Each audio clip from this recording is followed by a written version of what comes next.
Hey guys, lag din ba kayo sa PK, sa newest version? So simula nung nag-upgrade ako doon na talaga nag-start yung lagi kang lag kahit malakas yung wifi mo, red yung signal, tapos kapag nag-refresh ka, nagiging 0 ms na siya.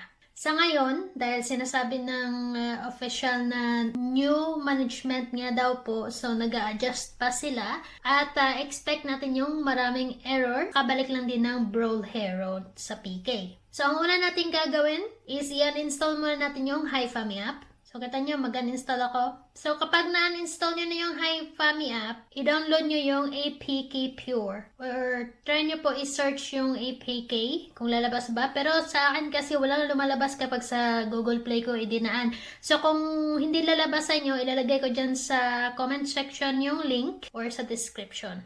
Kung hindi naman, i-try nyo search yung APK pure.com kung lalabas ba. Okay? So, ida-download lang natin tong APK. Click download.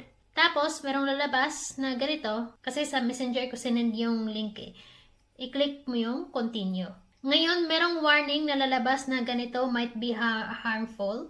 I-click nyo lang yung download anyway kasi nasa settings ng phone nyo yun. Yung mga unknown apps is not allow to download. So, kailangan yung i-allow siya. Okay, so makita po natin na file downloaded na siya, no? Click natin yung open, tapos i-install natin.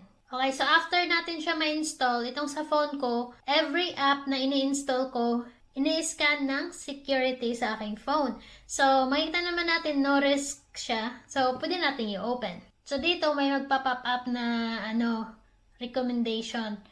Ignore mo lang yan, click mo yung X, tapos dito sa taas, makita mo yung search bar. I-click mo yung search bar at i-type yung HiFami. Ayan, may kita naman natin siya lumabas, no? I-click natin yan. Huwag diretso click yung install, ha? Hahanapin natin yung old version. So, i-click natin yung version history. Pagkakita mo ng version history, may kita mo lahat ng version nandito pababa. So, hanapin natin yung 6.6400. Click lang natin yung install. Kapag malapit na siya ma-complete, lalabas itong install unknown apps. I-allow mo siya para mag-continue. So, i-click mo yung I'm aware. Tapos, after ng countdown, i-click mo yung OK. Tapos, back. Ayan na. Ina-extract na yung file. Tapos, i-install na natin. Ayan, na-install na siya. Pwede na natin i-open. So, kagaya ng sabi ko, bawat app na i-install ko, i-scan muna ng security yan sa aking phone. Kaya yan, pwede na natin i-open. Kasi no risk naman eh. At dito na nga, nakabalik na po ako sa aking HiFami app. So, every time na mag-install or uninstall ka, lalabas talaga tong ganito. So, ayan po. Good luck! You'll see us for our next video. Thank you for watching. Goodbye. Bye!